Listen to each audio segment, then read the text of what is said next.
और उन चीजों के पीछे लग गए जो सुलेमान के अहद सल्तनत में शयातीन पढ़ा करते थे। और सुलेमान ने मुतलक कुफ्र की बात नहीं की, बल्कि शैतान ही कुफ्र करते थे कि लोगों को जादू सिखाते थे। और वो यानी बनी इसराइल उन बातों के भी पीछे लग गए जो शहर बाबिल में दो फरिश्तों यानी हारूत और मारूत पर उतरी थी। और वो दोनों किसी को कुछ नहीं सिखाते थे जब तक ये न कह देते कि हम तो जरिए आजमाइश हैं, तुम कुफ्र में न पड़ो। गरज लोग उनसे वो चीज सीखते जिससे मियां बीवी में जुदाई डाल दी, और अल्लाह के हुक्म के सिवा वो उस चीज से किसी का कुछ भी नहीं बिगाड़ सकते थे। और कुछ ऐसे मंत्र सीखते जो उनको नुकसान ही पहुंचाते और फायदा कुछ न देते।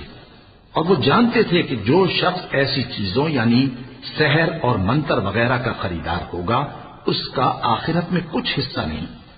और जिस चीज के एवज उन्होंने अपनी जानों को बेच डाला